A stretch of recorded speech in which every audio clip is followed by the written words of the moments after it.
The ongoing tensions in the Red Sea, stemming from Yemen's conflict with international shipping, have become a focal point of global geopolitics. This situation not only highlights the complexities of regional power struggles but also underscores the shifting balance of global influence, particularly favoring BRICS nations at the expense of Western G7 powers.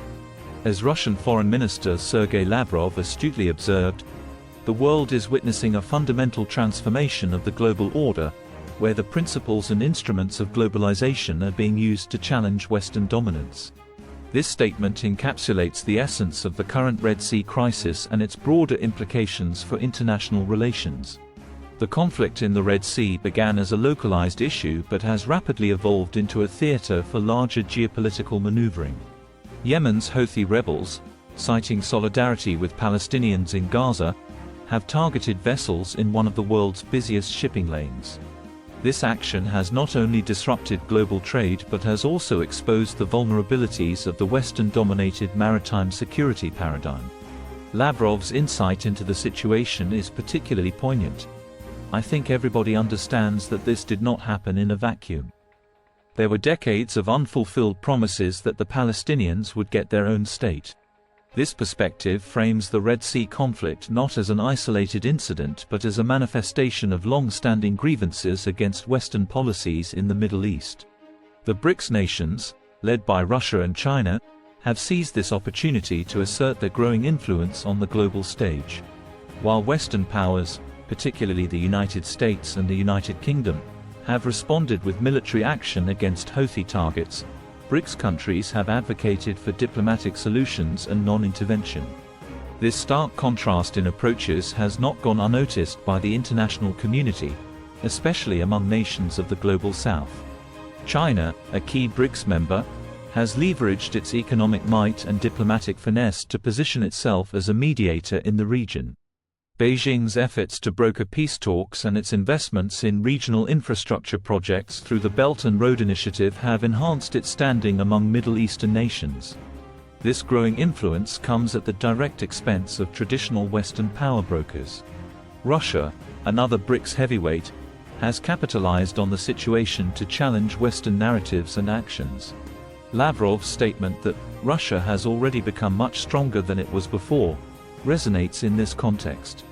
Moscow's diplomatic overtures in the Middle East, coupled with its military presence in Syria, have positioned Russia as a key player in regional affairs, often at odds with Western interests. The Red Sea conflict has also exposed the limitations of the G7's approach to global security. The United States' unilateral actions in the region, including airstrikes on Houthi positions, have been met with skepticism and criticism from many quarters.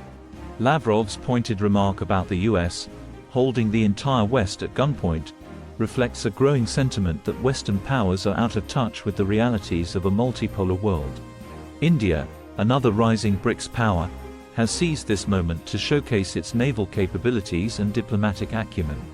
By deploying warships to the region for anti-piracy operations, India has demonstrated its commitment to protecting its economic interests while simultaneously expanding its sphere of influence beyond South Asia.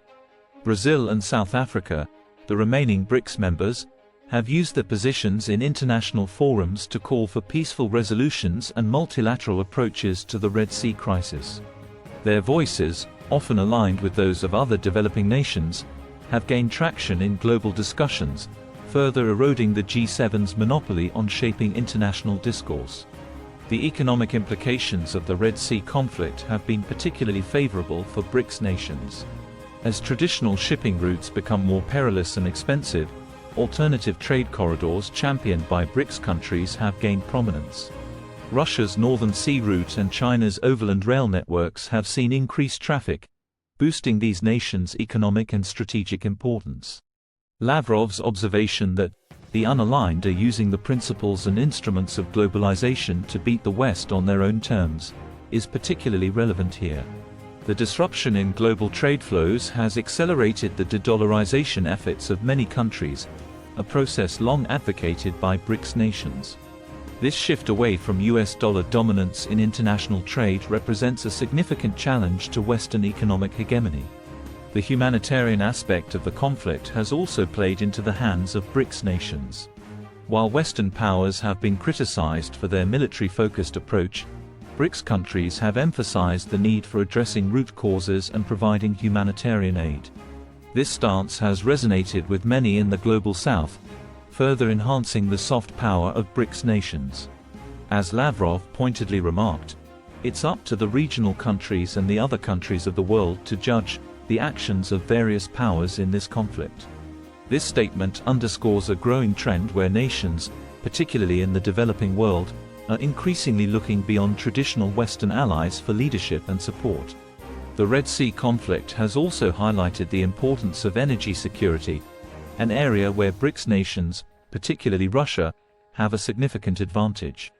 As concerns over oil supply disruptions grow, many countries are reassessing their energy partnerships, often looking to BRICS nations as more reliable partners. The situation in the Red Sea has further exposed the fractures within the Western alliance. Disagreements over the scope and nature of military interventions, as well as diverging economic interests, have strained relationships among G7 members. In contrast, BRICS nations have presented a more united front, strengthening their collective bargaining power on the global stage. Lavrov's historical perspective adds depth to the current situation. In the beginning of the 19th century, Napoleon rose European armies against Russia and we defeated him. In the 20th century, Hitler did the same. We defeated him and became stronger after that as well. This narrative of resilience and eventual triumph resonates not just with Russia but with many BRICS and Global South nations that see themselves as rising against historical Western dominance. The Red Sea conflict has become a litmus test for the changing nature of global governance. The inability of Western powers to unilaterally resolve the crisis has opened the door for BRICS nations to showcase their diplomatic and economic clout. This shift is not just about the immediate conflict but about reshaping the global order towards a more multipolar system.